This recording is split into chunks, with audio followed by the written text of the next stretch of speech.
Hare Krishna, dear devotees, welcome for the class. So today will be the concluding section of the 5th chapter of the Bhagavad Gita. So let's start. Om Ajnanatirmirandasya Jnananjanashalakaya Chakshurum Militam Yena Tasmai Shri Gurave Namaha Shri Chaitanya Manobhishtam Sthapitam Yena Bhutale Swayam Rupa Kadamayyam Dadati Swapadantikam Vandeham Shri Gurun Shri Yuttapadakamalam Shri Gurun Vaishnavamscha Shri Rupam Sagrajatam Sahagana Raghunathamvitam Tam Sajivam Sadvaitam Sarvadutam Parijana Sahitam Krishna Chaitanya Devam Shri Radha Krishna Padan Sahagana Lalita Shri Vishakhamvitamsha Namo Vishnu Padaya Krishna Prishtaya Bhutale Srimate Bhaktivedanta Swami Niti Namine Namaste Saraswate Deve Gauravani Pracharine Nirvishesha Shunyavadi Paschat Desha Tarine He Krishna Karuna Sindhu Deenabandhu Jagatpate Gopesha Gopika Kanta Radha Kanta Namastute Tapta Kanchana Gaurangi Radhe Vrindavaneshwari Vrishabhanu Sute Devi Pranamami Hari Priye Vancha Kalpatrubhyascha Kripa Sindhubhya eva cha Padidanam Pavanebhyo Vaishnavebhyo Namo Namaha Shri Krishna Chaitanya Prabhu Nityananda Shri Advaita Gadadhar Shri Vasadi Gaur Bhakta Vrinda Hare Krishna Krishna Krishna Hare Hare Hare Rama Rama Rama Hare Hare Hare Krishna, dear devotees. So for some reason I'm not switching on my video, but I request you all to switch on your videos. So just forgive me for today. There are a couple of things lined up for me for the day. So just to keep my privacy, I'm not switching on my video. So what we have seen in the previous section is that what are the characteristics of a yoga yukta when we discussed in the 7th shloka. And of course, the section that we discussed from the 7th shloka to the 16th shloka was when you perform Nishkam Karma Yoga, it will free us from the bondage. And then we saw that who is this Yoga Yukta person and who is the doer and yet not the doer, and how if a person works for the Supreme with and how can somebody work for the Supreme with detachment? And if he works with detachment, then he is seeking purification. And then we saw the knowledge of the three doers, the role of the soul, the role of the material nature, the role of the Lord, and how knowledge enlightens, but ignorance bewilders. And when knowledge enlightens, when somebody's ignorance is destroyed by knowledge, then everything is revealed. The whole spiritual knowledge is revealed like the sun illuminating everything. So now, in the next section that we are going to dive into is the 17th to the 29th shloka. I'll try to finish this today itself, hopefully, Krishna willing. So, so when one's ignorance is removed by knowledge, we say now that ignorance can be removed by the sword of knowledge. So when one's ignorance is removed by knowledge and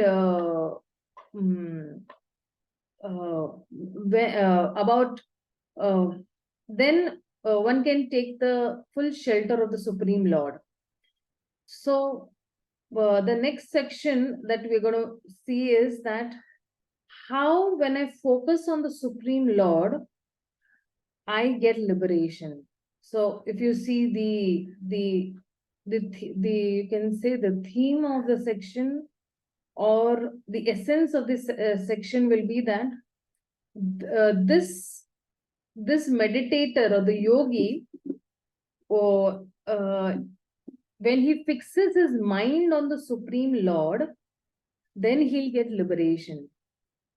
And fixing the mind on the Supreme will include that how is he tolerating temptations of the material senses, how is he redirecting his pleasure seeking propensity from dead matter to spirit, and how is he molding himself or turning himself from outwards to inwards. So the 17th shloka, if you see, give me just 1 minute. I'll share the screen with you.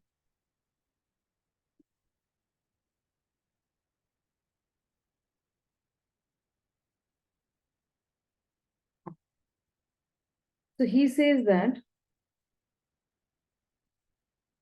tat buddhayas tat atmanas tanishthas tat parayana gachanti apunar avritam jnana nirdhuta kalmashah.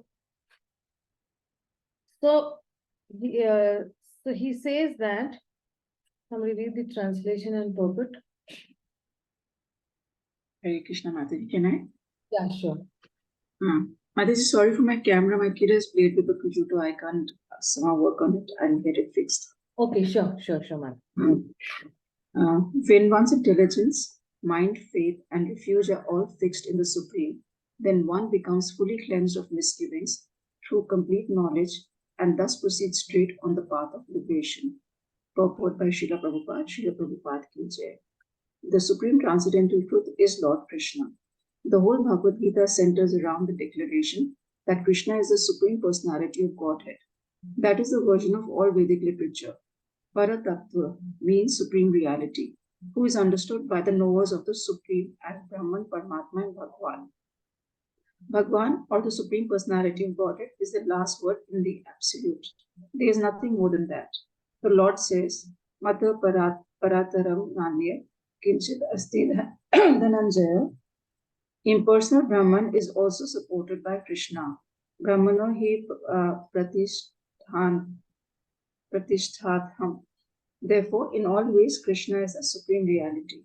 One whose mind, intelligence, faith, and refuge are always in Krishna, or in other words, one who is fully in Krishna consciousness, is undoubtedly washed clean of all misgivings and is in perfect knowledge in everything concerning transcendence.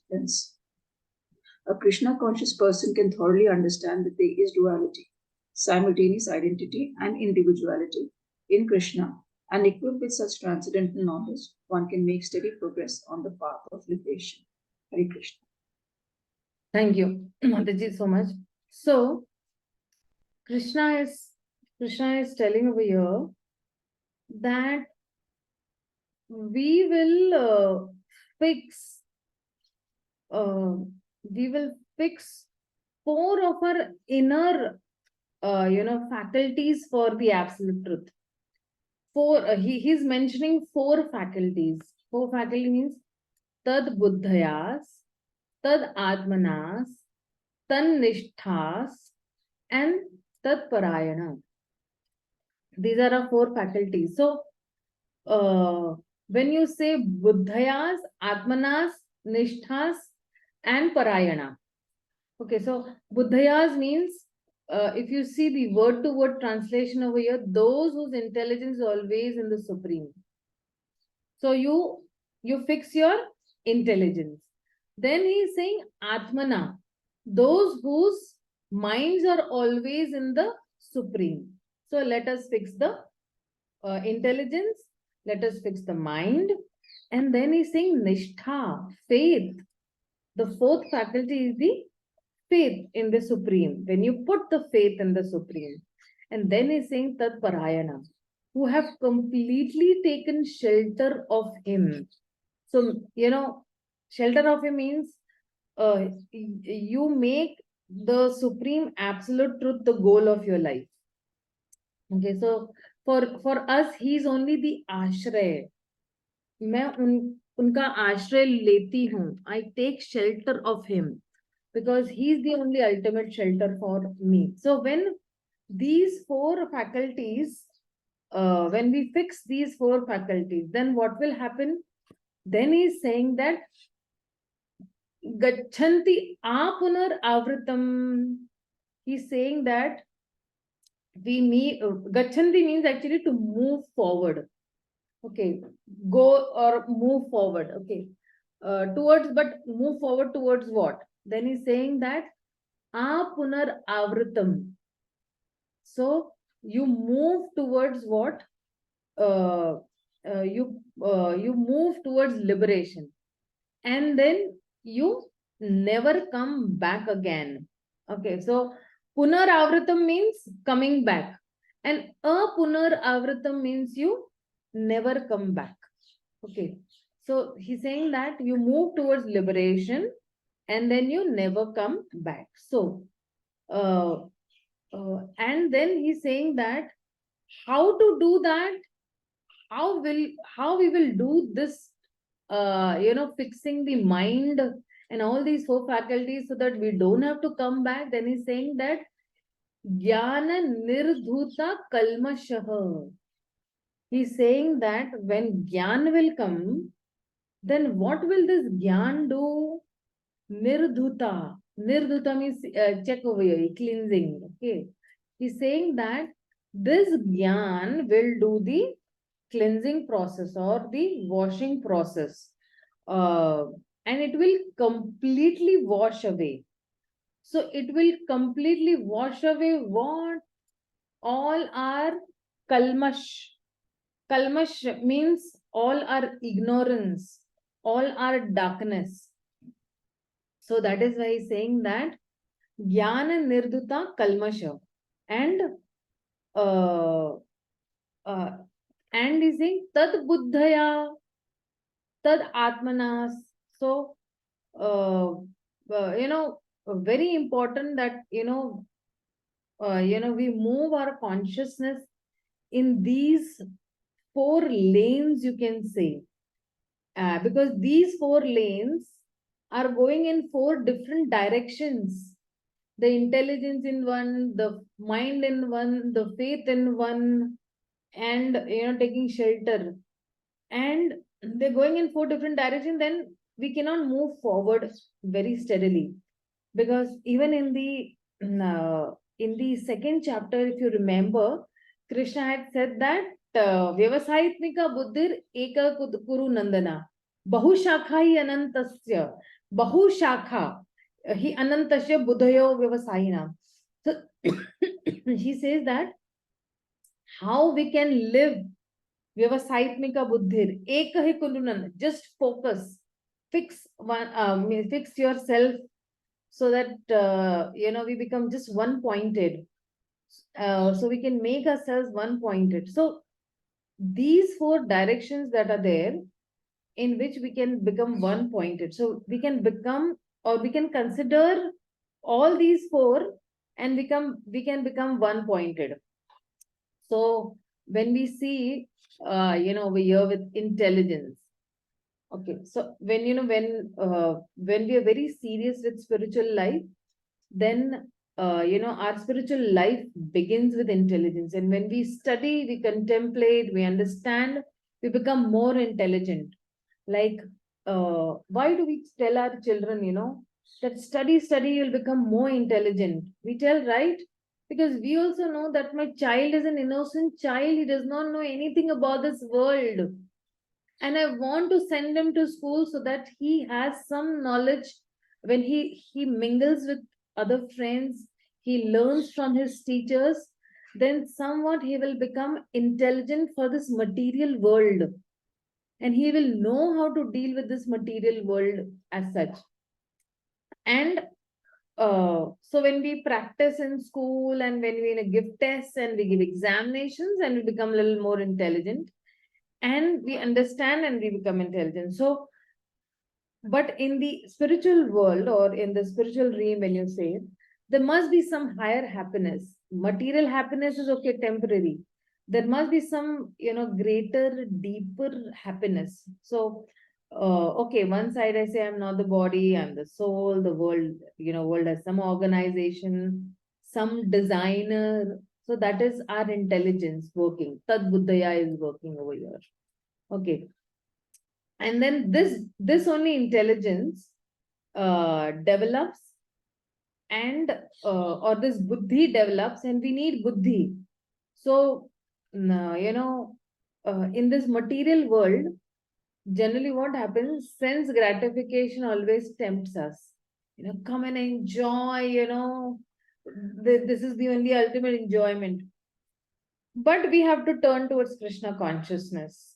And when we turn towards Krishna, uh, when can we turn towards Krishna? In fact, you can say that we can turn towards Krishna and we can turn away from sense gratification when we will fix our mind on the absolute truth. And to do this,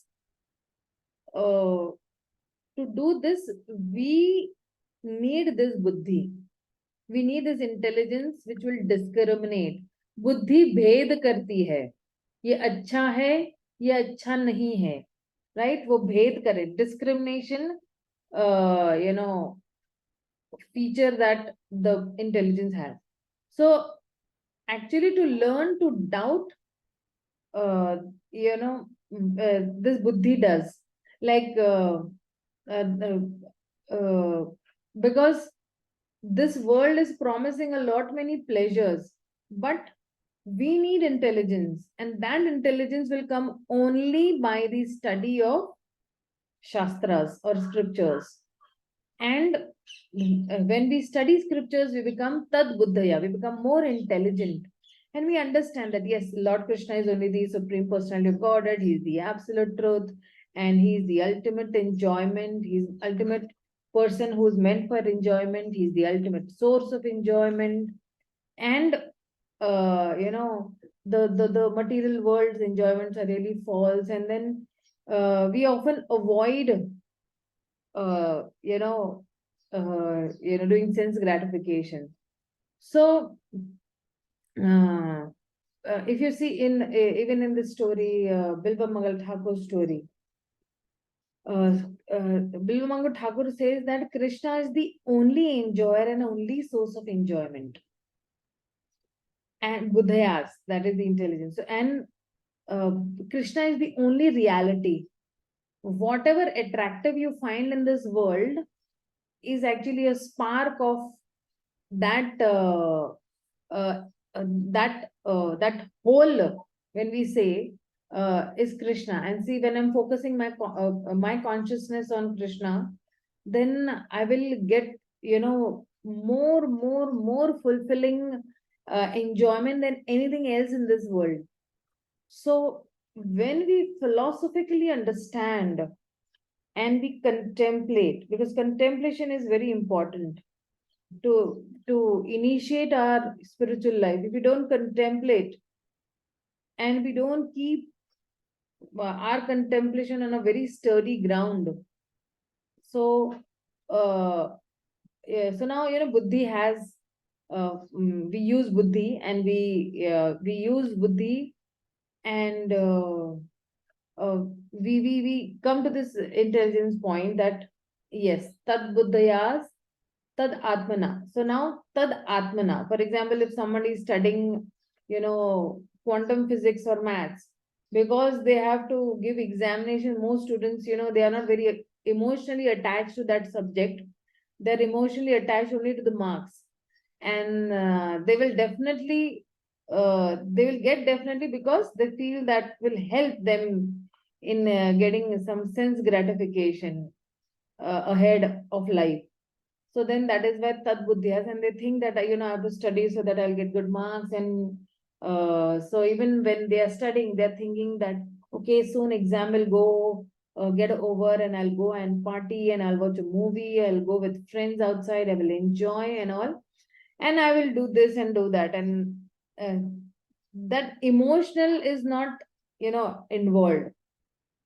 So one has to put his buddhi along with that. One has to put his mind also. So when I say tad atmanas, when one gets involved with the mind, he's more closer in his goal. So when I'm having intelligence and then I put my mind, I'm more closer to my goal. Right? I'm more closer to this avratam. And when Krishna is talking about very subtle attributes of the soul, Atma, is having an alternate meaning also. When you say Atma can have, many, many meanings. Atma can be the mind also, Atma can be the intelligence also. But when I'm saying with this inner faculty, when I say, then over here it is, which is the inner conception. They're not talking about gross body here.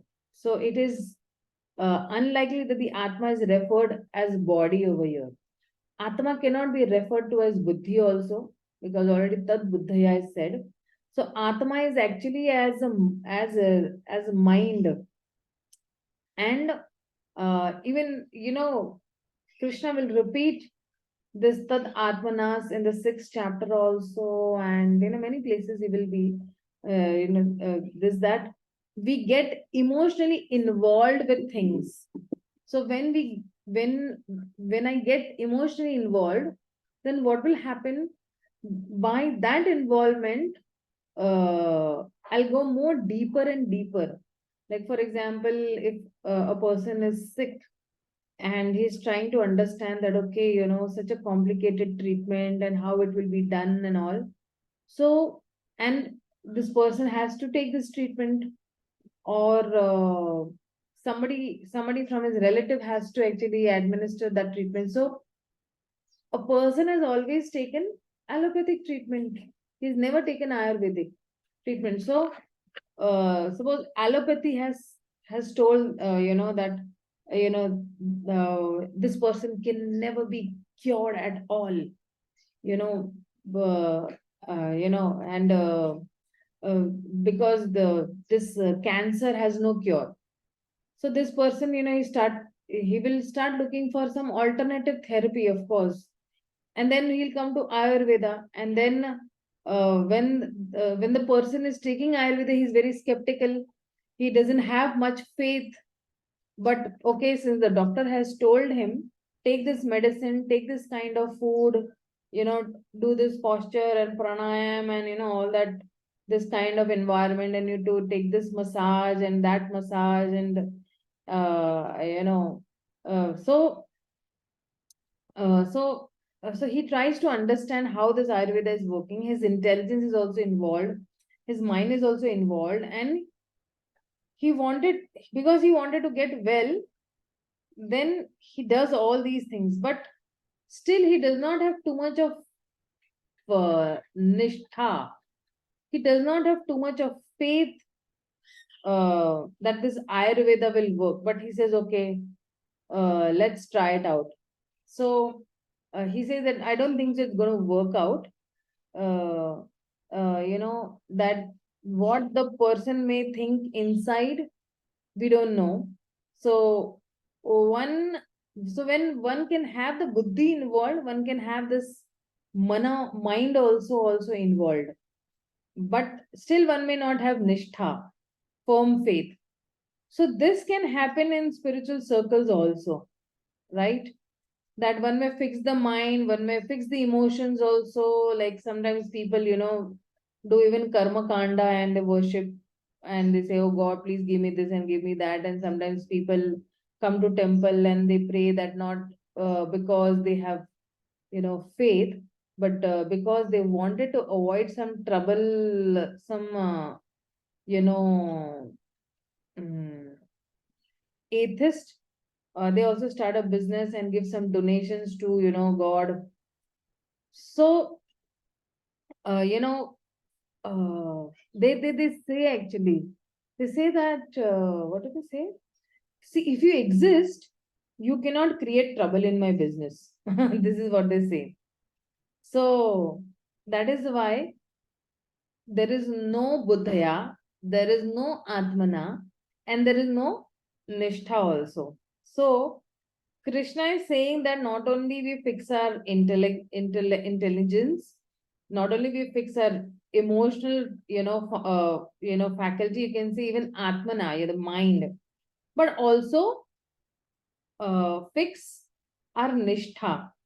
Like, see, when we chant in the morning, the Hare Krishna Maha Mantra, we intellectually understand that yes, the holy name has this potency, and Krishna himself is manifesting. The holy name is not different than Krishna himself. We understand that, uh, you know, uh, understand that, okay, and then, this, because on the buddhi level we understand this. Then when we say tad atmana, so then we say, oh yes, Krishna himself is coming. Let me try to offer, him affection of my heart. When he comes, let me receive him very enthusiastically in the holy names. And then you have, when you invest your emotions, then you'll have nishtha also. So uh, uh, and then this holy name will purify me, it will give me insight, it will, hridaya granthi, which will unknot all my inner knots. They will get solved, they'll get cut. So this nishtha, this faith is very important. And if we move inwards, Krishna will be able to move more. So when we move inwards, of course, we will be able to move more towards him. So then there will be tat parayana. So the tat parayana means what? We take complete shelter of the Supreme Lord. That becomes actually a goal of life, that we make the Supreme Lord the goal of a life. मुझे अभी और कोई लक्ष्य नहीं है, मुझे सिर्फ भगवान को पाना है. I just want to attain the Supreme Lord. So when, for example, when a karma kandi, he goes to the temple, he goes to different temples, Lord Ganesh, Lord Mother Durga, and Sai Baba, and also people think that, okay, I want to go to America, that is the goal of my life. And then Lord Ganesha proposes to remove all his obstacles. Lord Ganesha is Vigna Vinashak. So, obstacle in my life, because I'm an Indian, I want to go to America, okay, and so I'm not getting visa. So, oh Ganesha, I want to go, So then, we know we have this, visa Balaji. They go to Balaji and ask for the removal of obstacles so that they can be happy, and they're thinking that, this is this is the way I have to do some worship. So there might, so for some people, no, there might be buddhi. Okay. Nishtha also might be there. Atma also will be there. I wanted to get this done, but the Lord is not the goal. The goal is something else. The goal is America, going to America. So, when I say Tat Parayan is not there, then that, then what is there then? Then he's saying that there is, if Tat Parayan is not there, then what is there? Then there is Iha Parayana is there, because I wanted to be here only. So we see that if you see, yesterday I was reading the 11th canto. And so in the 9th canto and the 11th canto, both places, this Pururava pastime comes. Pururava, he's infatuated by Urvashi, and then she goes away and he tries to get her back. He wants her desperately. So he's performing a yagya. And when he does this yagya, then Lord Vishnu himself appears. And because Lord Vishnu is so attractive, now when he got the Sakshat darshan of Lord Vishnu, uh, then because he took the Sakshat darshan, his infatuation about this material world should be actually forgotten. But, it does not happen to Pururava. Lord Vishnu's darshan uh, uh, is definitely going to give that effect of, forgetting this material world and, leaving all this bhoga, aishwarya, prasattanam. And the, like, imagine Lord Vishnu giving you, straight darshan. But because one is too attached to his desire, then it may take him time. So then what happens is that he doesn't say that, okay, this Purana doesn't say that, oh, you're so attractive, please give me your, Shuddha Prema. He does not say like that. He said that, please give me Urvashi. So his goal was not, to take the shelter, to take the complete shelter of the Supreme Lord. And but because his goal was Urvashi. He wanted Urvashi, and that is all he wanted. So that way, he was entangled. So actually, if we want, spiritual advancement, it is not that Krishna be just the object of meditation, so that we can do better things in our life, but see, in our life, Lord Krishna should be the goal of our life, right? A material thing should not be the goal of a life. Many people practice spirituality because they say that spirituality will offer stress relief. I will do some singing and dancing and, meditation and relaxing, and that will be, that is just uh, their aim. Yeah, okay, that is good to be connected with God, but you know what? Somebody will just be remaining at the level, he will not benefit fully. He will, in fact, you can say that he will miss out on that actual gift that bhakti is offering us. Bhakti is not for some stress reliever. Stress relieving is a byproduct of bhakti. And you don't have to ask for that, right? So, uh, mm, um, but we should understand that Krishna is not meant for our stress removal. One of the, when we say Krishna, so Krishna is Sarva Akarshit iti Krishna. Krishna is most attractive. Another meaning is that one who is ending our repetition of birth and death. So the goal of our spiritual life is to make spiritual life our goal, to make Krishna our goal. So Krishna is saying that when you do all these things, what will happen? That gachanti apunar avritam. He's saying that that will move to the path from which we will not return back. And this can happen only by jnana nirdhuta. Jnana nirdhuta means completely will be cleansed, will become completely purified of all the contamination, kalmashaha. Kalmasha means contamination, will go away. Whatever contaminations we have, misgivings we have, ignorance we have, everything, will go away. And our spiritual life will be a transformational spiritual life. So the transformation is nirdhuta kalmasha. We'll be washing away everything. And how will that washing away happen? When we'll invest our consciousness. So what we have to do is tad buddhayas, tad atmana, tad nishtha, tad parayana. These four lanes of consciousness, which may be going in different directions. Sometimes we like Krishna consciousness philosophy, but we also think that science has also made so much advancement.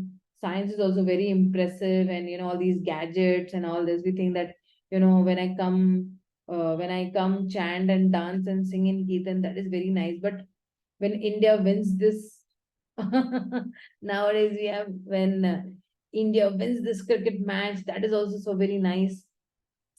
Since I'm caught up, they're also emotionally India, Mera Bharat Mahan and all that. So we have some faith in Krishna, but we are also thinking that material life is also not bad. Material life is so enjoyable. Then, our faith is split.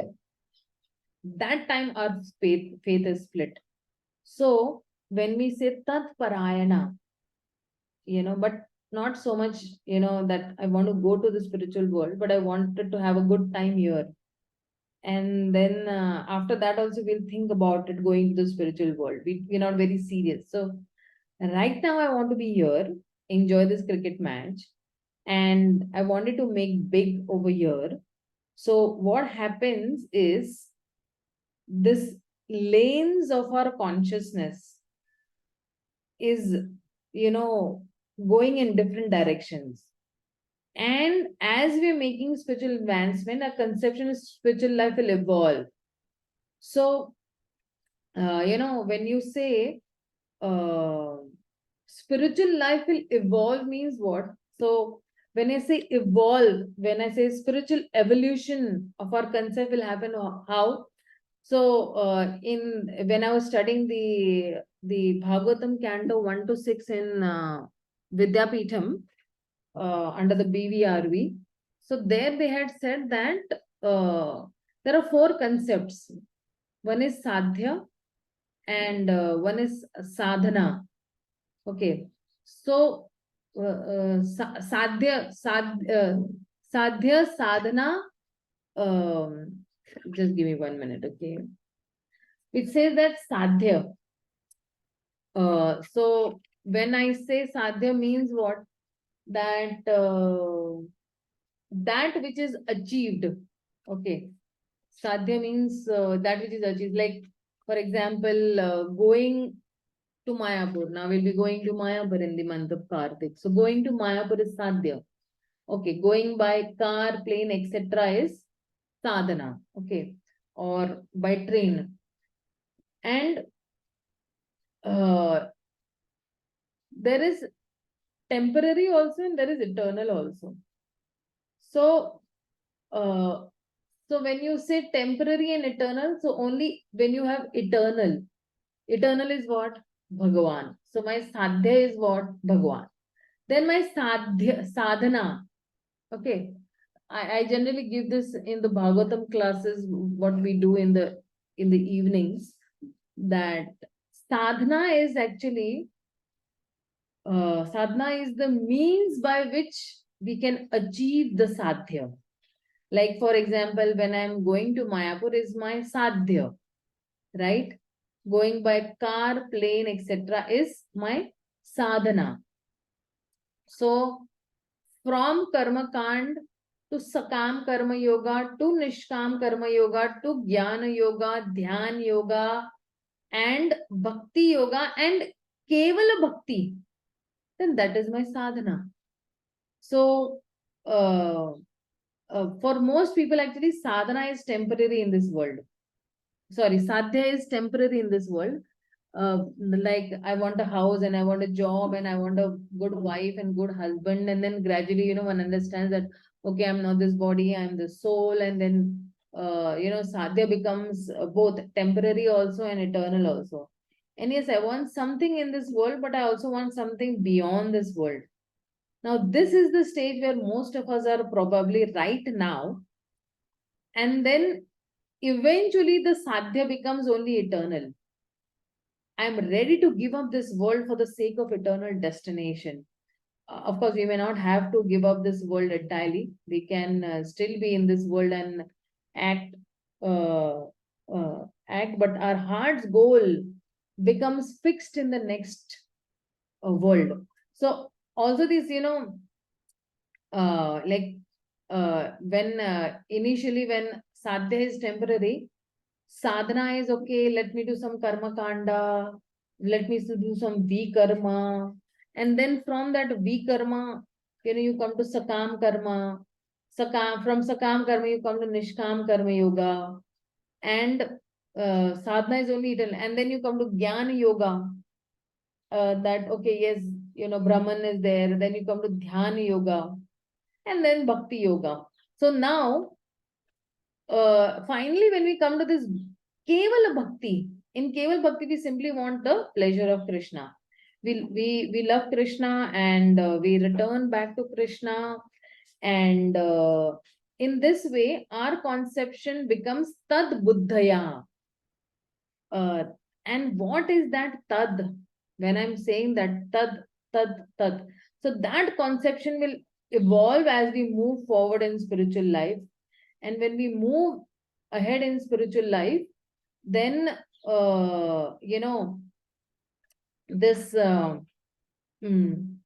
this tad will evolve gradually, because when Krishna says in the other chapters, he says mat parataram anyatat na anyat, so nobody else, right?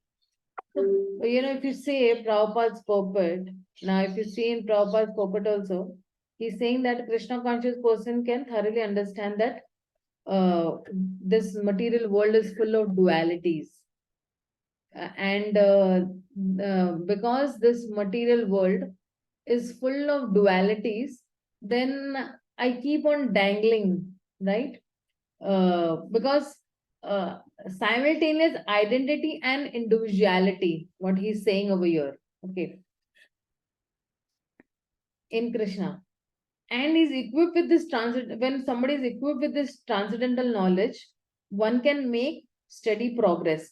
So Prabhupada over here actually is talking about duality of this identity and individuality.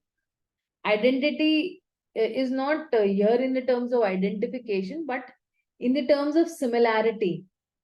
Identity, can have two meanings. That, okay, what is your identity? Means that, okay, who am I, or what is my identity card?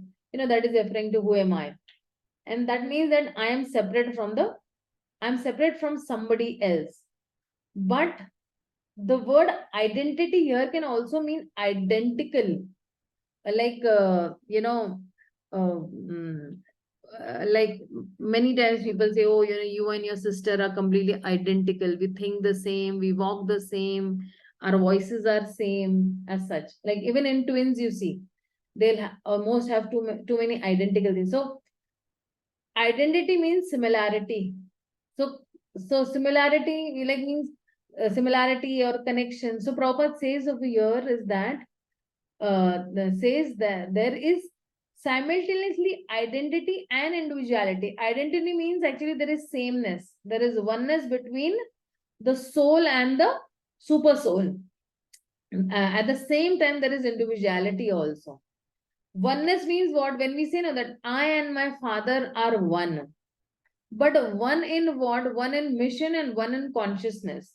That the son thinks that I'm meant to serve the father, and the father thinks that I'm meant to love the son. So there is individual. There is individuality. The Lord is individual. We are individual, and there is duality in Sri Krishna, in the sense that the same absolute truth is one, but he has manifested in many forms, and many forms as like his part and parcel, we living entities, but we are also different. And also that is why there is, you say, there is duality. So we need to come. So now in the 18th shloka, if you see, when one focuses on the Supreme, then when in a Jnana Nirduta, when one focuses or when one is fixed, Tad Nishtha, Tad Parayana, what would be his vision of people and objects in this world? How will he see people when he's focusing only on Tat Parayana, or he is Tan Nishtha Tat Parayana? He has fixed, he has Nishtha also, faith also, Tat Parayana also. Then what will he do? So this is the equal vision of a self-realized person. He says that Vidya Vinayana Sampanne Brahmane Gavihastini Suniche Vaswapake Cha Pandita Samadarshina. Somebody read the translation and purport.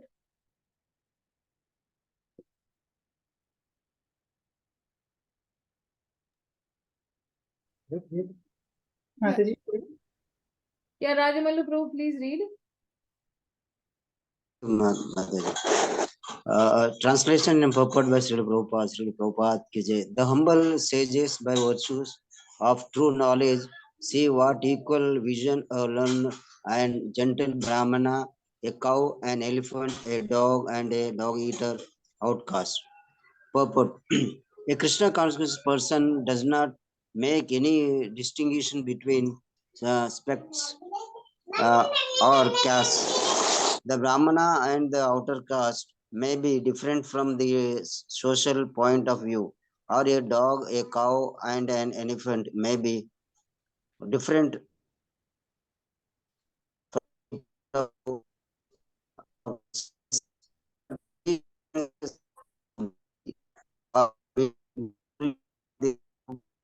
Your voice is not at all coming. The voice is very disturbed voice.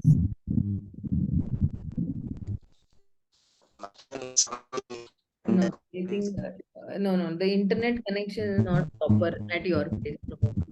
Okay, somebody else read. Can I read? Yeah, Sushil Prabhu, read. Support. Sushil Prabhu, you are on mute. Please unmute yourself. Sorry, Mother. Purport. A Krishna conscious person doesn't make any distinction between species or castes. The Brahmana and the outcast may be different from the social point of view, or a dog, cow, and an elephant may be different from the point of view of the species. But these differences of body are meaningless from the viewpoint of a learned transcendentalist. This is due to the relationship to the Supreme or the Supreme Lord by his plenary portion as Paramatma is present in everyone's heart. Such an understanding of the Supreme is real knowledge. As far as the bodies are concerned in different castes or different species of life, the Lord is equally kind to everyone because he treats every living being as a friend, yet maintains himself as Paramatma regardless of the circumstances of the living entities. The Lord as Paramatma is present both in the outcast and in the Brahmana, although the body of a Brahmana and that of an outcast are not the same. The bodies are material production of different modes of material nature, but the soul and the super soul within the body are of the same spiritual quality. The similarity in the quality of the soul and the super soul, however, does not make them equal in quantity, but the individual soul is present only in that particular body, whereas the Paramatma is present in each and every body. A Krishna conscious person has full knowledge of this, and therefore he is truly learned and has equal vision. The similar characteristics of the soul and super soul are that they are both conscious, eternal, and blissful. But the difference is that the individual soul is conscious within the limited jurisdiction of the body, whereas the super soul is conscious of all bodies. The super soul is present in all bodies without distinction. Hare Krishna. Hare Krishna, Prabhuji. Thank you very much. So, if you see what he's saying over here is that Vidya Vinayana Sampanne. So, when I'm saying Vidya, here Krishna is saying that he's talking about Brahmanas, who is the highest in the Varnashram system. So, what kind of Brahmana is this person? Vidya Vinayana Sampanne. Vinaya means, the qualities of a Brahmana. Brahmana is actually, if you see in 18.42, where there are the qualities of the Brahmana given. Brahmana is a learned, and Brahmana is humble, and he's gentle. And Brahmane Gavi Hastini. So when I say Gavi, Gavi means actually cow. Okay, so Brahmane Gavi Hastini. And Hastini is elephant. So he says that Shuni Cheva Swapakechas. Suni is dog and Swapaka is a dog eater. And then he's saying Pandita Sama Darshina. So he's saying that this learned person will see this cow, this elephant, this dog eater with an equal vision. Because if you see, the cow is in the mode of goodness, elephant is in the mode of passion, and these dog and the dog eaters are in the mode of ignorance. So, so he's saying that in these living beings, there are like the Brahmana is considered among the four Varnas and the highest. And there is the Swapake, who is not even considered as low caste or Shudra, but it's like an outcast, the dog eater. So all these people, when this Pandita will see him with equal vision. So, there is a separation among the Brahmanas and the Shudras also. That is what people think. We have to separate, we have to maintain our purity.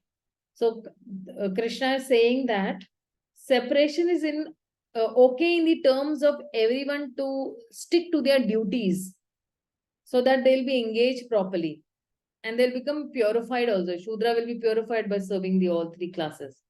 But at the same time, we should not, it should not mean that we should reject them entirely. We should see that there is diversity externally, but internally we should see that similarity also, Samadarshana also, that everybody is a part and parcel of Krishna, and ultimately everybody is equal, Atma hai everybody.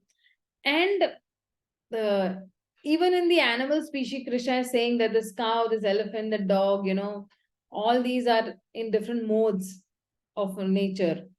And so Krishna is saying that in whatever situation you are, or you might be in any of these three modes, it does not really matter. We should be able to see all these people spiritually. And that is why one will have that tad vision. Tad vision means we see the Atma and the Paramatma, and we see that all the souls, also one sees that the Supreme Lord is accompanying all of them.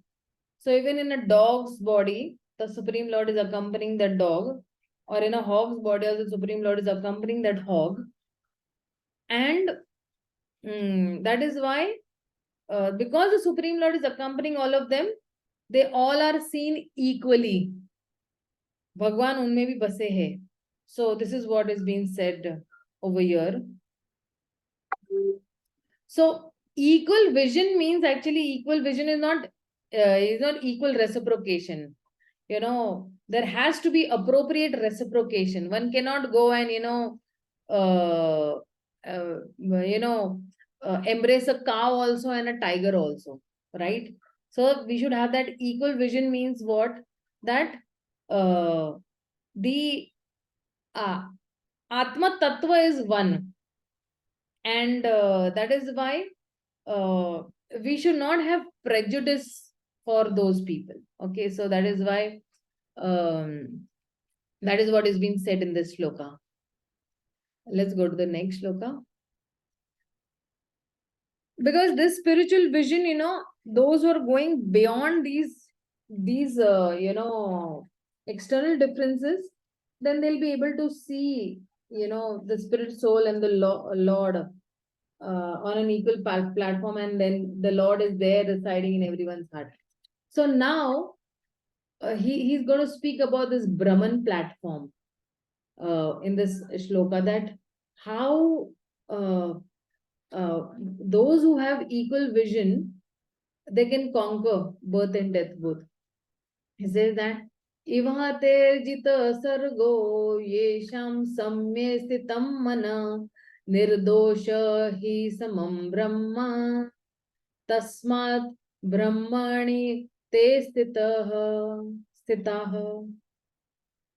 He says that those whose minds are established in sameness and equanimity, in sameness and equanimity, have already conquered the conditions of birth and death. They are flawless like Brahman, and thus they are already situated in Brahman. So if you say, please read the purport, somebody. Hare Krishna Mataji, can I read? Read it. एक purport by Srila Prabhupada. Srila Prabhupada ki jai. Equanimity of mind, as mentioned above, is the sign of self-realization. Those who have actually attained to such a stage should be considered to have conquered material conditions, specifically birth and death. As long as one identifies with this body, he is considered a conditioned soul. But as soon as he is elevated to the stage of equanimity, through realization of self, he is liberated from conditional life. In other words, he is no longer subject to take birth in the material world, but can enter into the spiritual sky after his death. The Lord is flawless because he is without attraction or hatred. Similarly, when a living entity is without attraction or hatred, he also becomes flawless and eligible to enter into the spiritual sky. Such persons are to be considered already liberated, and their symptoms are described below. Yeah, so the next two shlokas will speak about the symptoms of a self-realized person. So see, in this shloka, what he's saying that, because this is the third section of how karma yoga brings this same result, but it is easier than Gyan yoga. And this whole remaining chapter now will be speaking about actually that how karma yogi, he stays free from bondage. So in the first 16 shlokas of this chapter, Krishna is saying that how to fix this mind on the Atma and how to keep this karma yogi free from bondage. And then he's talking about that how to keep the mind fixed on the Paramatma. And of course, from the 17 till the 29th shloka, we'll be discussing this only, that how to fix the mind on the Paramatma, and that will free the karma yogi from the bondage. And of course, we discussed the Tadbuddhayas and Tatatmanas and all. So now he's saying that Iha, Iva, Iha. So he's saying that Iva, Iha, Iva, he's saying that in this world, in this life itself, and he's saying that certainly, Iva means certainly. And then he's saying that in this life only what they have done, Jita Sargo, they have conquered over the sarga, the cycle of birth and death. They have conquered. And who are these people who have conquered birth and death? So he's saying that Yesham Samya Sthitam Manaha. So he's saying that those whose mind are situated in Samya, who are equanimity may, those who are situated. So Samya is relating to Samadarshina, those who are equal in vision. Okay. And again he's saying that this equanimity means it makes them as good as Brahman. Okay, so he's saying that Yesham Samya Sthitam Mana Nirdosham hi Samam Brahma. Nirdosham, it makes them flawless. Nirdosh, no dosha, no fault. And this person is gone beyond the three modes of material nature. Nirdosha hi Samam Brahmam. So, then what is beyond the three modes? Then that is Brahman. So they have become as good as Brahman, and that is why he's saying that Tasmad Brahmani te stitaha. So therefore they are situated in Brahman. So Krishna is saying that how an equal vision can situate a person in Brahman. So if I'm having equal vision for a dog, hog, elephant, cow, then it can situate in me into the Brahman level. So actually speaking, the soul is transcendental, and for the soul, what is happening in this material world, it does not really matter, because everything in the material world is temporary, or the material realm, everything is temporary, and it just becomes, and it goes, it doesn't matter for the soul. So now why it matters is because the soul is attached. So if he's not attached, then it will not matter to him, right? And that is where the soul thinks that, okay, this will make me happy and that will make me miserable. And the soul, but if the soul, he has, if there is samaha, equal vision, if he has, then nothing of this material world can make this soul happy or unhappy, because I'm not this material. I'm a transcendental person. I'm a transcendental soul, and my real life is actually not matter. My real life is spirit. And so naturally, when this person will see, everything materially equal, then naturally there is no more attachment to that matter also. And he does not have any excitement also about whatever changes are happening in this material world. And that in itself is liberation for him. So then somebody might ask, okay, liberation ye hai, so then what is bondage? So bondage is actually when bondage is caused by our own desires. I want to enjoy this world, and I have the desire to enjoy this world, and I want to enjoy it in this way, and if I'm not able to enjoy, then I lament, and I don't feel good. And but of course, when there is sama bhavana, then that is as good as liberation from this bondage. So that is why when he's saying that nirdosham, if you see Prabhupada also, when he's saying that the Lord is flawless, okay, so the Lord is flawless because he's without any attraction or hatred. He's without any raga or dvesha, right? And because rag and dvesha are based on illusion, and that is why this rag and dvesh, they are creating these flaws within us. And similarly, when this living entity is also without any rag or dvesh, attraction or hatred, he also becomes flawless and he becomes eligible to enter into the spiritual world. So Prabhupada says that to enter into the spiritual sky means, actually he uses the word Brahman. And Brahman over here means to lord it over. And Brahman can mean Brahma Jyoti, it can mean Bhagwan also. And but over here, It means that, of course, Brahman, the thought will evolve. We will see that Arjuna will tell Krishna that, okay, Krishna, you are Param Brahman, Param Dhama, Param Pavitram. He's the highest manifestation. So, Prabhupada is giving that Krishna will confirm this later in the Bhagavad Gita, that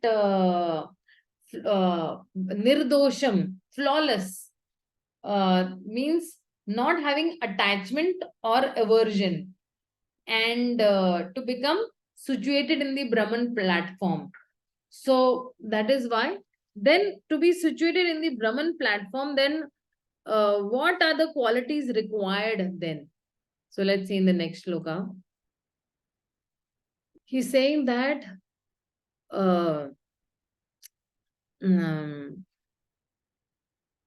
न प्ररुष्येत प्रियं प्राप्य न द्वेष प्राप्य च परियं स्थिर बुद्धिर सम्मूढ़ो ब्रह्मविद ब्रह्मणि स्थितः. So he says, a person who neither rejoices upon achieving something pleasant nor laments upon obtaining something unpleasant, who is self-intelligent, who is unbewildered, who knows the science of God and is already situated in trance. So two things over there. He does not rejoice something pleasant, and he does not lament for something unpleasant. Okay. And further, what he's saying is that he's saying that who knows the science. This person, he knows the science. So he says that when someone gets something dear to one, and he delights, मुझे कुछ अच्छा मिला, तो then I will delight. If I don't get what I want, which is not dear to me, then I will lament on that. So priya apriya, he is saying over here, right? प्रियम कुछ मिला तो मैं खुश रहूंगी, अप्रिय मिला तो मैं दुखी रह जाऊंगी, right? So so one does not become elated when one gets something desirable, and does not become dejected also when one does not. So, and how is that when he has sthira buddhi? Sthira buddhi means he is self-intelligent person. The intelligence is fixed. The person is asammudho. Asammudho means not bewildered. And some mudha. Mudha means actually, mudha is one person who's thinking that this is pleasurable and this is not pleasurable. This is miserable and this is not miserable. So one does not think like that. The person is sammudha. The person has gone beyond this illusion of this world, and this person is a Brahmavita, one who knows the Supreme Lord perfectly, one who knows Krishna perfectly. He's gone beyond this illusion, and he has become a Brahmastita person also. Such a person is known as the knower of the Brahman. Such a person is not only the knower of Brahman, basically, he is also situated in Brahman. So in this way, this person, he is moving forward, and Krishna is telling that how someone comes to this Brahman platform, he is by practicing spiritual life. Through sadhana, becoming equipoised with material things, and slowly with spiritual intelligence, he is situating himself on the spiritual platform. So Brahman realization, Prabhupada is saying over here in the purport, is that we have to go to Brahman, Paramatma and Bhagwan. So when we come to the Bhagwan realization, that is the complete realization of that person, that who is Brahma with Brahmasthita. And he has to be equipoised also, in happiness also and distress also. So Krishna has spoken again and again, about happiness and distress, and that like the immediate example for me right now is that, okay, somebody is mad after watching this cricket match, okay, and it is in actually, in India we have cricket. In other countries they'll be having some other sports, like in Europe they have soccer, and in America they'll have this rugby. I don't know whether you'll know this rugby game. It's a very nice game, rugby. And then, people are very much infatuated with these sports. And they, if somebody's winning, they're in ecstasy and they're jumping up and down. And then, when the team loses, so there is duality. The team wins, happiness. The team loses, distress. So, a person, if he's not emotionally attached to sports match, then that person is then, we say that, he says, he says that that person is na praharisheta priyam aprapya na udvejata. He does not become agitated also. So like that, when one is purified, he is no longer affected. And that is only the test of our spiritual advancement, that how much am I getting affected? How much am I, steady in my spiritual life? How am I steadily moving forward to attain the real goal of my spiritual life? And then Prabhupada is saying that then that there is detachment also equally required. So in the next shloka, Krishna is saying that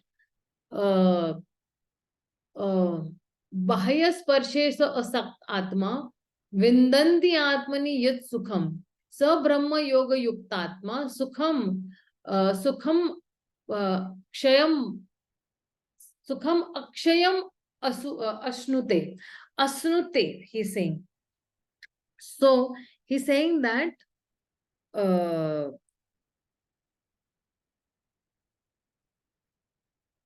he's saying that bahya sparshesu, the external sense pleasure, will not affect that particular person.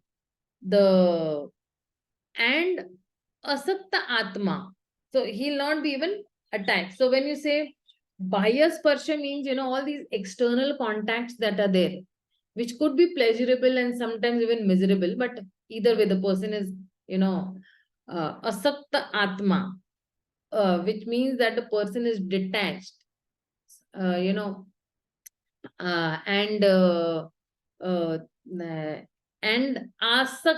asakta is attached, asakta is detached. So when a person is detached, for everyone the happiness should come from somewhere.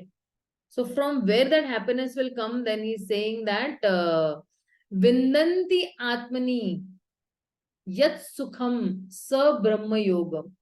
So vindanti atmani yat sukham. So vindanti means, delight, and delighting means in what?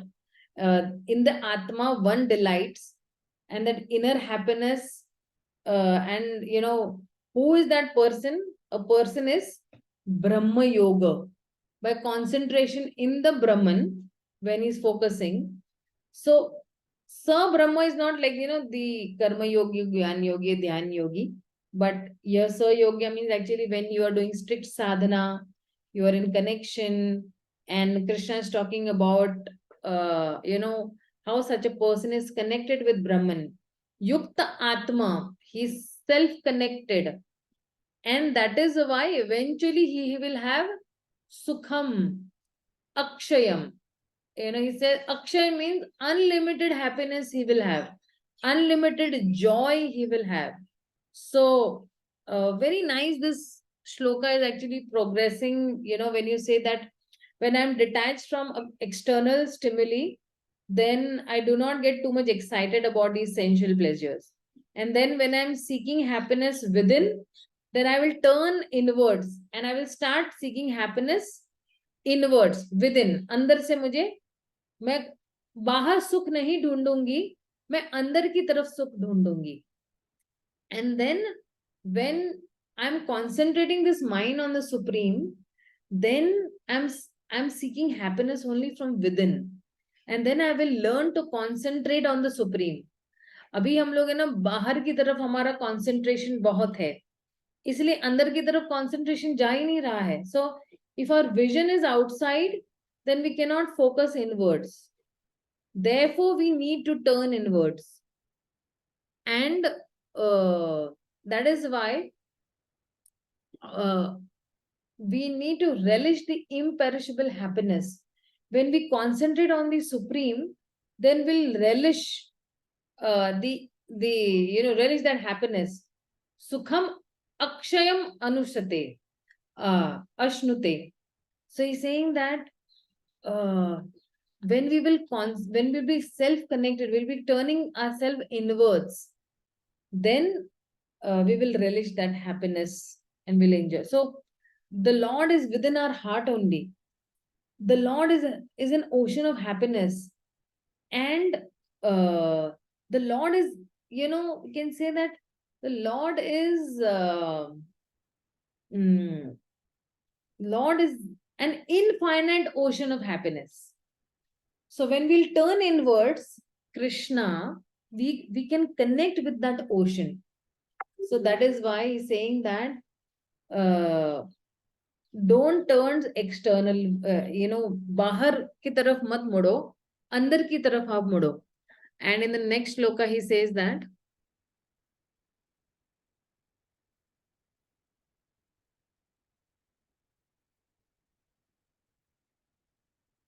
see, a person in Brahma Yoga, Krishna is so absorbed in the loving service of the Lord that he loses taste for material pleasure, the highest pleasure in terms of sex pleasure. He does not have all this,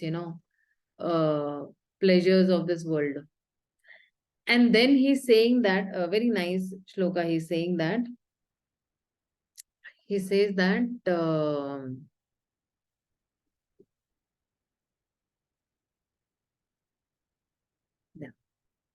says that ye hi samsparshja bhoga dukha yonya evate adya antavat kaunteya nateshu ramate buddha. Very nice this shloka is.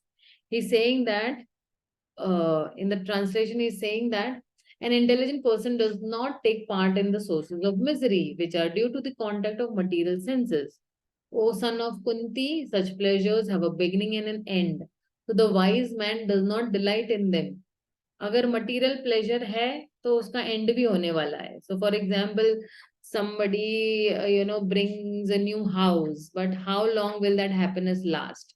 Maybe 1 day or 1 week. Okay, then as a person gets used to staying in that house, he'll think, okay, fine, end of this. Then he will go in for another happiness. So there is a beginning also, there is an end also. So he's saying that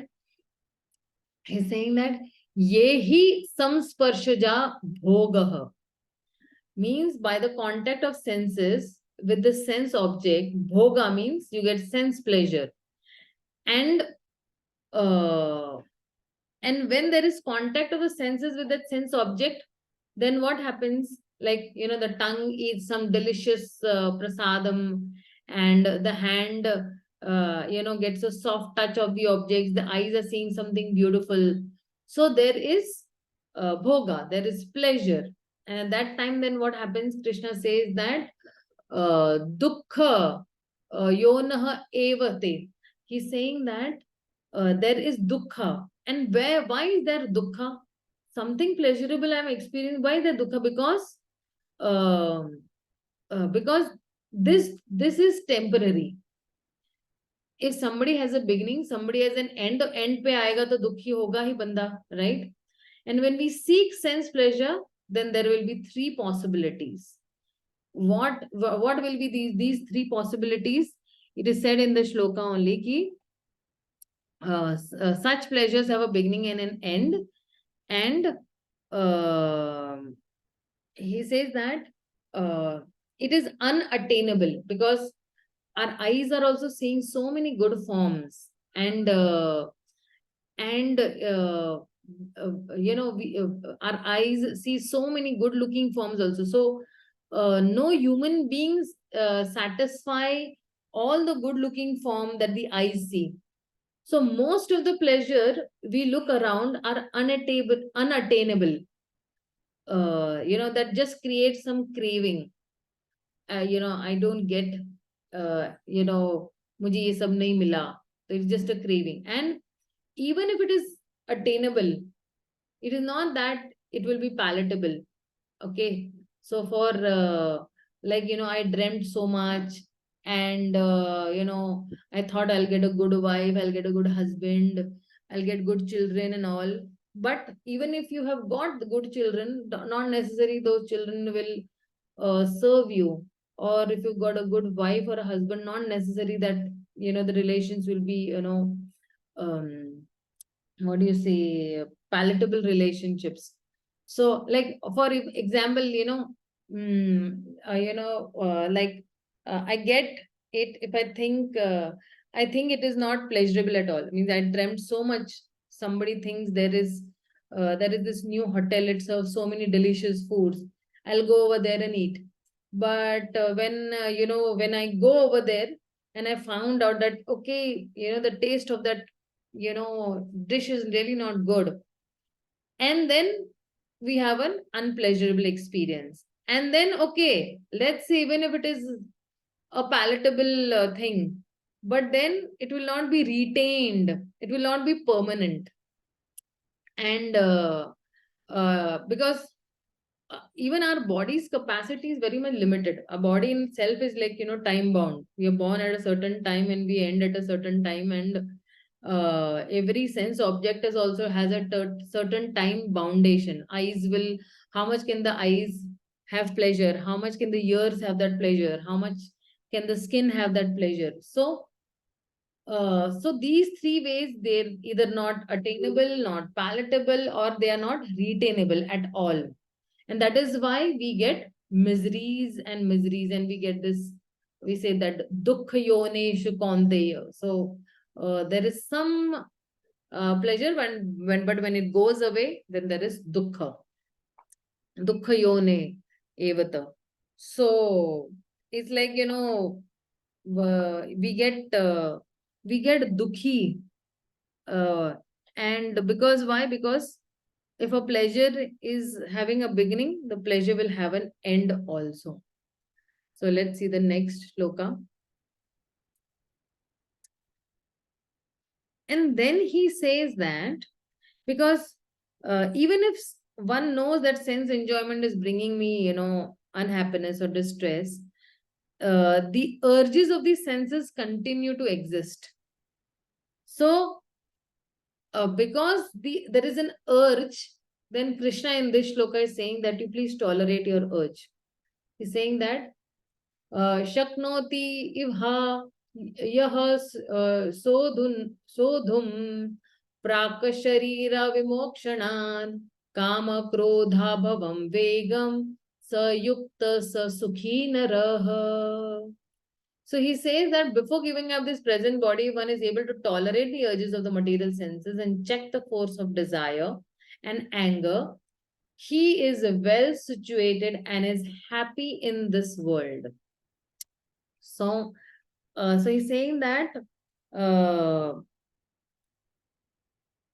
Shaknoti iha eva yaha shodum. Shodum means to tolerate. So he's saying that Arjuna, if it is possible for you, to tolerate, but what to tolerate, then you tolerate Kam and Krodha. Kam and Krodha udbhavam. So by lust and by anger, certain urges, have come. And if you can tolerate them, but then how to tolerate them? Then he's saying that Praka Sharira Vimokshanat.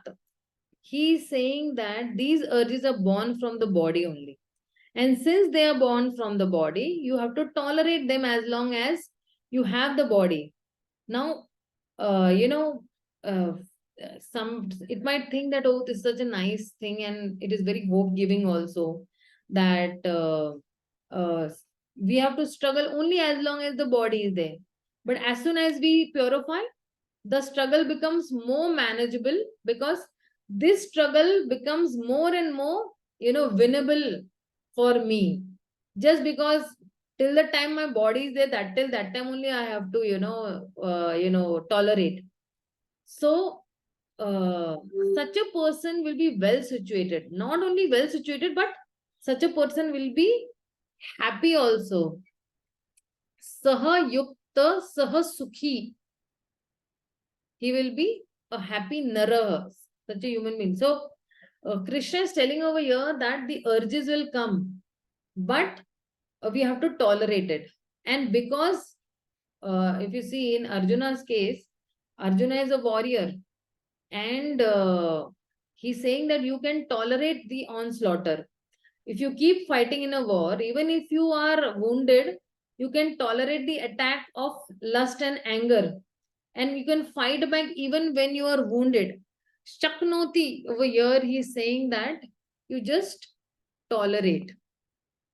And so tolerance, when we say tolerance, now a lot of even the acharyas, they're saying that tolerating agitations and retiring from external engagements that will give, a superficial happiness. They're possible when, when has a higher taste, or he will relish that happiness from within, as we previously also spoke, that I will delight inwards, I will not delight outwards. So tolerance is that wall between temptation and transgression. Temptation means I want something to enjoy, and something comes up in my mind, and some desires will come up, and I'll start feeling tempted towards that object. So devotees will get tempted, people will get tempted, but that transgression means we act on that temptation and we do something wrong. It is not that, every time there is a temptation, there is a transgression. Not that. It is not necessary. The tolerance is the wall. Suppose, like, a vehicle is moving from one point to another, and suddenly, there is a wall. So the vehicle cannot move, right? Ahead. So the tolerance is that wall that prevents that temptation from transgression. So when I will tolerate, I will not go ahead with my sense gratification. I will not move ahead. So when the temptation will come, I will tolerate. It will go away. It won't be there forever. We just have to calm down. We don't have to get excited about it. And uh, uh, see, we all tolerate so many different things, in our lives. In my office, I am working with my superiors. I am tolerating the harsh words of my superior, right? I will not slash back or reply back very harshly. I'm tolerating, I'm using my good intelligence, because if I snap back, uh, it will make things more worse. And then later on, I'll have to suffer for that. But if I tolerate and, if I will communicate myself properly, then my feelings and my concerns later I'll communicate. Right now, that person is, in an angry mood. Okay, let him calm down. And then later on. So we'll have to use this tolerance. Tolerance is really necessary, because see, tolerance does not mean weakness. Okay. Actually, it is intolerance that will make us weak. Tolerance will make us become more strong. बोलते हैं ना कि जितने लोग सहनशील होते हैं वो बड़े strong होते हैं. हिंदी में बोलते हैं ना, we have no in of course in any all languages. The one who tolerates is becomes more stronger, right? So we can help, we can help ourselves to choose that right response and make that right sense. So tolerance is that strength, and lack of tolerance will be weakness. And because, why? Because, why weak? Because it will make us a slave to those impulses, right? Certain decisions, when you take on the spur of the moment, in anger and all, don't we repent, right? If we slash back, we repent. Oh, I wish I would have not said that, उसने तो बोला लेकिन मैं चुप रह जाती, right? So Krishna said that tolerance, Taknoti, it is possible that, all these challenges are there, you just tolerate. And the temptation, that is simply indicating that when we are tempted to, these different temptations in the outward world, it means only that we have become disconnected from Krishna. So when that temptation comes, doesn't mean that we have to do sense gratification, right? No, we have to see to it that the temptation has come. I just need to be disconnected from that temptation. I need to take the right course of action, and then I need to be connected to the Supreme Lord. So this is what he's saying. And that is why in the next shloka he's saying that Yo anta sukho antar atmara aramas antaramas tathantara jyotir evaya sayogi brahma nirvanam brahma bhutodi gacchati. He says that one whose happiness is within, who's active and rejoices within, and whose aim is inward, is actually the perfect mystic. He is liberated in the Supreme, and ultimately he attains the Supreme. So he's saying that Ant Sukha, anybody who is happy from within, right? And he's saying that anybody who is happy from within, he'll relish what? वो अंदर से वो relish करेगा. He will relish from within. So, and then he's saying that because one who feels happiness, one who delights inwards, so Krishna is emphasizing that you turn inwards, look for happiness inwards. And what happens to such a person who will look inwards? Such a person will attain spiritual happiness. And when he attains spiritual happiness, what will happen to this person? He will say that Brahma Bhuto Adi Gacchati. He will attain self-realization. So this person will attain spiritual happiness, then he'll get spiritual existence. And then Prabhupada, has said that he'll be liberated. And Brahma Nirvana, liberation in the Supreme over here. So, so when I say Brahma Nirvana means what? Materialistic people think that, okay, life ends with death. Jnani will think that life begins with death. But only a devotee will understand that life begins only whenever we start serving Krishna. Till the time I'm not serving Krishna, my life has not begun only. Because eternally we are going to do, we are forever serving Sri Krishna. The moment we start serving Krishna, from that point of our real life begins. Our eternal original constitutional position is only to serve Krishna. Our real life continues eternally. So life begins whenever we start serving Krishna, and that is actually Brahma Nirvanam, he's saying.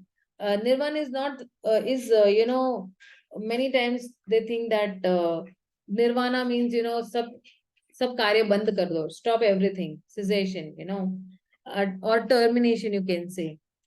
But Brahma here means the higher spiritual realization. There is life in Brahman. So Brahman Nirvana means ending of your material existence and beginning of the spiritual existence, because Krishna is saying that Brahma Bhuta Adi Gacchati. He's saying that that person attains spiritual existence and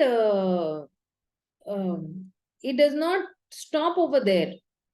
The life continues. So Brahma Nirvana means he's reviving his spiritual existence. And because he's reviving his spiritual existence, because if you see in Prabhupada's purport, Prabhupada also is saying that a liberated person enjoys happiness by factual experience. And a liberated person enjoys happiness by factual experience. So when devotees will, do sadhana, when they will chant, dance, people are thinking, hey, why these people are so happy? Huh? Are they taking some drugs or something? They are so bright, their faces are lit up, they are illumined. And what is making them so happy? Because actually, that is the actual or the factual experience of happiness. It is not some sentimental imagination.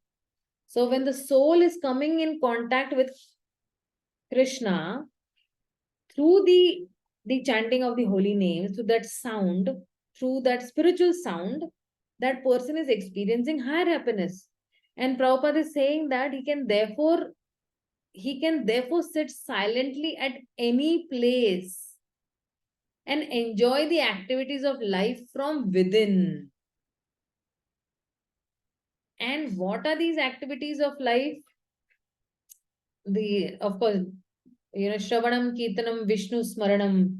He can sit at any place and he can meditate the pastime of the Lord. He can chant peacefully. He can experience a very deep fulfillment within his heart. And he does not need anything external.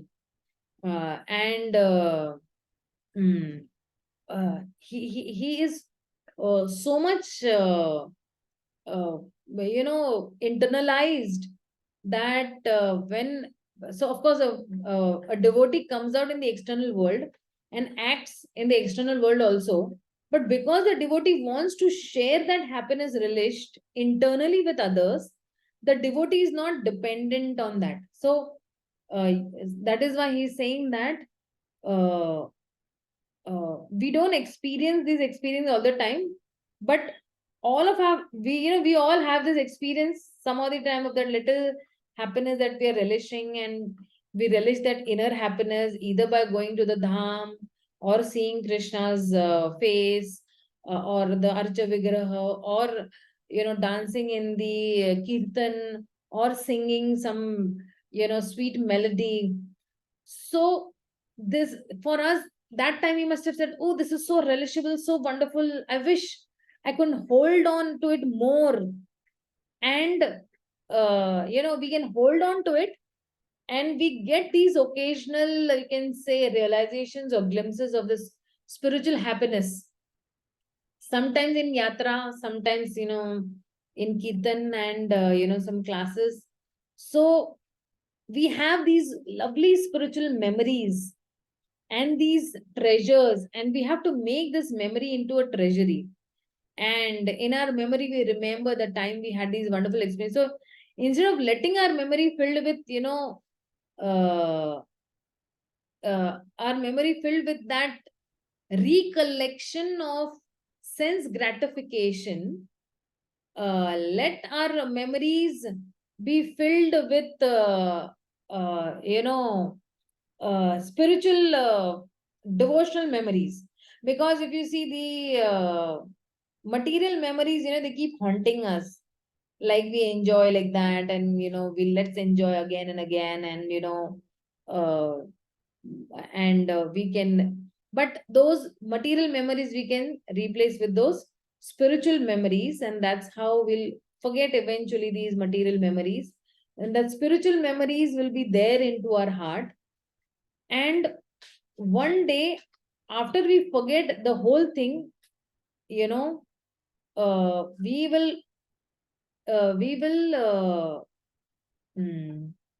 by remembering internally, or by noting down externally, making that very small diary where we have those important points, our experiences, our realizations. That is why, you know, we write diaries, we write, we journal every day at night. Okay, what a wonderful experience I had, you know. At least 5 minutes of journaling everybody has to do, because why? These spiritual memories that you have experienced on a daily basis, little something you experience, you know, you write it down. And these will be, you know, engraved. And that's how slowly and steadily, uh, you know, we'll attain liberation and we'll attain the Brahma Nirvana stage. Okay, so going to the next shloka. Then he's saying that what to do for this Brahma Nirvanam. Then he's saying that Labante Brahma Nirvanam Rishaya Kshina Kalmasha Chinna Dvaidha Yayatmana Sarva Bhuta Rite. He says that those who are beyond the dualities that arise from doubts, whose minds are engaged within, who are always busy working for the welfare of living beings, and who are free from all the sins, achieve liberation in the Supreme. So he says, Labhante means one who will attain. He will means attain Brahma Nirvana, means he will attain that spiritual platform. So one who attains that spiritual platform or whose gain, then what will he do? He will Rishaya. He will act from within. He will turn inwards. Rishi Muni. Muni means all these words, you know, have different specific meaning. Okay, like Rishi means one who is turning inwards. That is, you know, and means previously also Krishna was talking about turning inwards. So when this verse is used in that context, that it will continue, that it will, one who is turning inwards. And that is a, you know, if you see, Prabhupada translated it as those who are active within, those who have turned within. Then what will happen to such people? Then Kshina Kalmashaha Chinna Dvaidaha Yat Atmanaha. So this contamination of the heart will be destroyed. And then by that Yata Atmana, by that knowledge, the person will become free from that contamination. He will be completely free. That is why when we spoke about that Tat Budayas and that Tat Atmanas, so Jnana Nirdhuta, one who becomes free from all that sins, all that contamination, and that by the power of that Gyan that is acquired by investing one's mind, intelligence, faith, and aspiration. So Krishna is saying that that same point, that same person who's attaining Brahma Nirvanam, he becomes Kshina Kalmashaha. And there'll be no dvanda, there'll be no duality with him. And because his duality will be chinna. Chinna means cut off. Cut ho jayega uska chinna. Cut through that, you know, the person. And who is that person through whose this will be cut? Ya Atmanaha. And Ya Atmana means one who is controlled, one who is a renounced person, one who is reached on the level of the soul, who is not living on the level of body. So that person will be, you know, will achieve liberation. And then he's saying that when such a person is engaged, he will be engaged, who is always busy working for the welfare of the living beings. So now he has got happiness and he wants to share that happiness and he wants to spread it all around. So generally what happens now, some people when they get that realization, they want to keep it to themselves. But such a person, what will happen? He will spread it around. He will preach. A little also realization somebody has, he wants that I want to share it. Like in the Hare Krishna movement, a person who is chanting 2 rounds also now, is getting some bliss. And he will think, oh, you know, I'm chanting, I'm associating with the devotees, I'm associating, I'm singing this aarti and I'm singing this bhajan and everything. Let me share it. So he develops this, uh, you know, uh, this compassion for the others also. And he's always busy working for the welfare of the living beings. So now his aim is only to, you know, because why? He has gone beyond the dualities and his mind is engaged within. So because his mind is engaged within, and he will be doing this welfare activity. Others will not be able to do so much of that welfare activity. So when he's describing this, he's talking about that uh, uh, he's saying that I'm sorry, just give me 1 minute. He's saying that see, the sufferings of the humanity are due to forgetfulness of Krishna as a supreme enjoyer, the supreme proprietor and supreme friend. Therefore, to act to revive this consciousness within the entire human society is the highest welfare work. One cannot be engaged in such first-class welfare work without being liberated in the supreme. So, a preacher gradually, dhire, what happens is that when he is going inwards, then he'll be doing that welfare activity. And that is why, if you see in the 12th chapter, there is a shloka which comes. It says that, what is that shloka? Advaishta sarva bhutanam maitra karuna evacha nirmamoha nirankara sama dukkha sukha sami. He's saying that Advaishta sarva bhutanam. There he's saying that my devotees are non-envious to all living beings. Not only non-envious, they are Maitra Karuna Evacha. They are well-wishers of all living entities. And why they are friends to all living entities? Because they are seeing me as a part and parcel of Krishna. And they are, they're saying as one family. And because when a family member is suffering, then another family member feels very sad. So he's saying that I want to help this person to come back home, back to Godhead. And that is why he becomes very compassionate. He does not discriminate. He tries to preach to anybody and everybody, from every sect. And that compassion, that is why if you see, Prabhupada had manifested that compassion in the form of his books. And now when we are distributing those books, what are we doing is we are extending that compassion to the other living entities, right? And so Krishna's compassion, Srila Prabhupada is extending, and Srila Prabhupada's expansion, the devotees all around the world are, extending by giving the Bhagavad Gita or by giving the Bhagavatam or the Chaitanya Charitamrita to the different devotees all around the world. So this is actually sadhana. That is my sadhana, one can attain that liberation soon. By, let's see, because when I'm saying that what is my sadhana? Brahma Nirvana. And then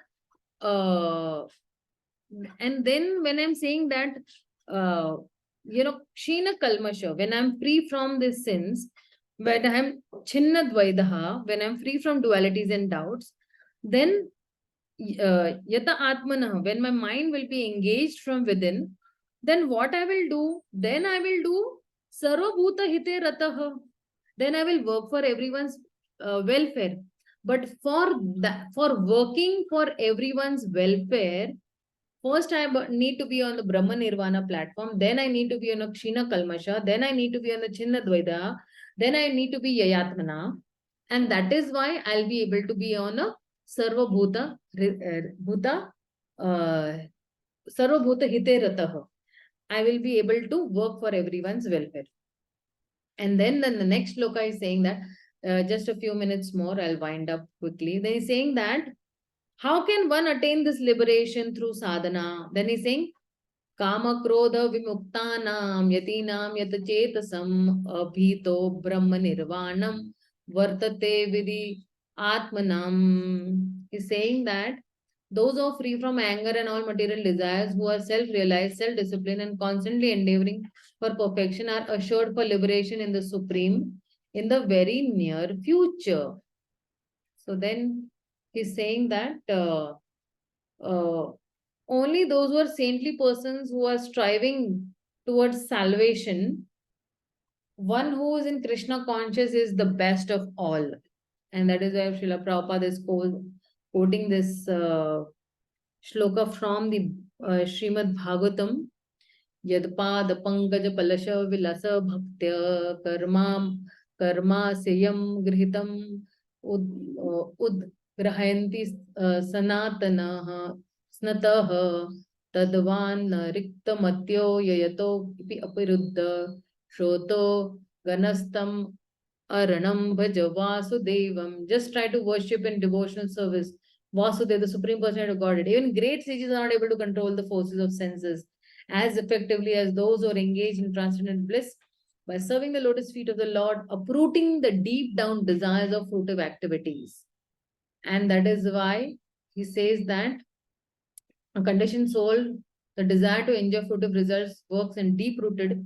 That is very difficult for even the sages to attain. What to speak of not a devotee of the Lord, constantly engaged in devotional service in Krishna consciousness, perfect in self-realization, very quickly attains liberation on the Supreme, owing to his complete knowledge in self-realization. So, if you see, Krishna is, again using this word Brahma Nirvanam. And he's saying that, so spiritual liberation, so that, he's saying that what is required for spiritual liberation. Then he's saying that Kama Krodha Vimuktanam. When one is freed from Kama, Krodha, and Vimuktanam, he is liberated. Vimukta is, he is thoroughly liberated. And when he says that, and he's saying that Kama and Krodh are because even in the third chapter is in Kamesha, Krodesha, Raja Guna Samudbhava. Kam and Krodh are the inner enemies. And, when Arjuna in the third chapter tells that why, people are, forced to do wrong things and sins. Then Krishna is saying that Kamesha, Krodesha, Rajat Guna. So when Kam and Krodh, they are brought together, or then when they are coupled together, at that time, people do wrong things. So Krishna has talked about, how Kama, when that Kama is frustrated, it will lead to Krodha. And there also he said, Dhayata Visham Pumsav Sangas Teshu Pajayate Sangat Sanjayate Kama Krodha Vijayate.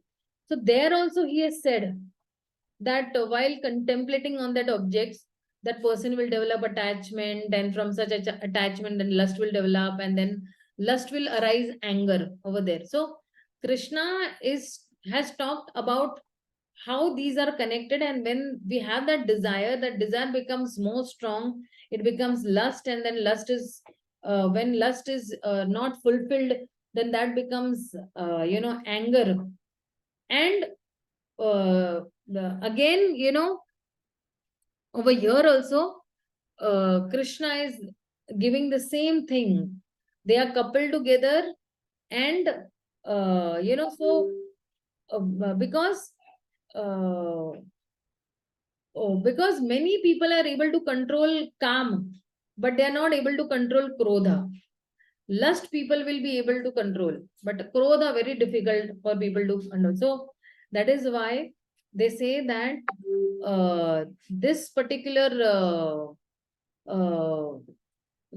person who wants to cross over this ocean of lust, but what happens while crossing over that ocean of lust, what they do, they actually fall in the puddle of krodha. And so of course nobody will drown in that puddle, but because the puddle is very small, so when someone controls this karma, and if karma is not purified, then it is, it becomes suppressed. That means that there is a constant battle of that will going on. No, I want it. No, I will not do it. No, I want it. No, I don't want it. There is a battle going on. And then that is why, because of that battle within, there is an inner hardness, and there is an inner harshness also. And that is why then that inner hardness and harshness will come out in the form of krodha. So and also because if somebody will be very self-centered also, but when the devotees are focusing on Krishna, that I wanted to love Krishna, I wanted to love Krishna, I want to please Krishna, I will do whatever it takes to please Krishna, and that is why I want to do this. So the focus for the devotee is not I, the focus for the devotee is Krishna. So the desire to please Krishna will be there. And so the desire to enjoy or the desire, so he has two places, the desire to enjoy or the desire to renounce. So the devotee will definitely have the desire to renounce rather than the desire to enjoy. And the desire to renounce only is actually the desire to serve Krishna, and that will happen eventually. So that is why. So what, there are only 2 shlokas remaining, and I want to ask everybody on this forum that can we take just 1 hour today in the evening? Is it possible? 1 hour in the evening. Please put it in the chat box. If it is not 1 hour in the evening, then like maybe from 7 o'clock to 8 o'clock. Mataji, I am having classes from 7 to 8, then 8 to 10. 2 classes.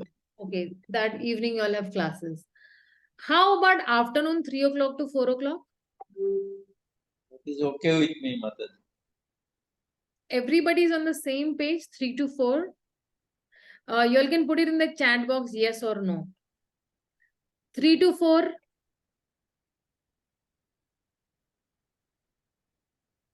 3 to 4. Sucharita is saying 3 to 4 is good. Kalyani is saying 3 to 4 is good. Priyanka is saying 3 to 4 is good. 3 to 4. Anybody else? Vrinda is saying 3 to 4. Pathasati Prabhu is saying I am okay. Rukmanor Prabhu is also saying okay. 3 to 4. Who else?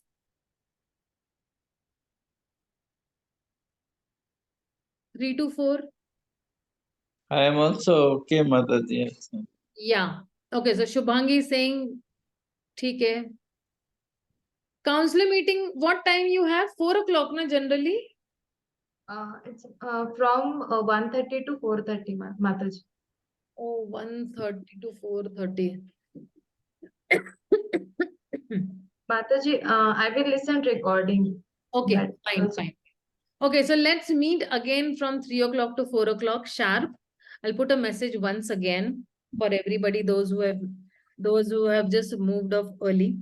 So let's meet at 3 o'clock to 4 o'clock. I'll complete this chapter and do a little initiation of the next chapter also. Fine? Yeah. Hare Krishna, Hari Bol. So the devotees, thank you so much for your constant participation. If there are any questions, we'll attend in the 3 o'clock to 4 o'clock session. Okay, thank you so much. I have an IDC to give in the Kunj Bihari temple, so it takes almost 45 minutes to rush from here, and I still am not ready. I have to get ready and rush. So thank you, dear devotees. Thank you so much. Hare Krishna, Hare Bol. Thank you, Mataji. Hare Krishna. Dandavat. Thank you, Mataji. Hare Krishna.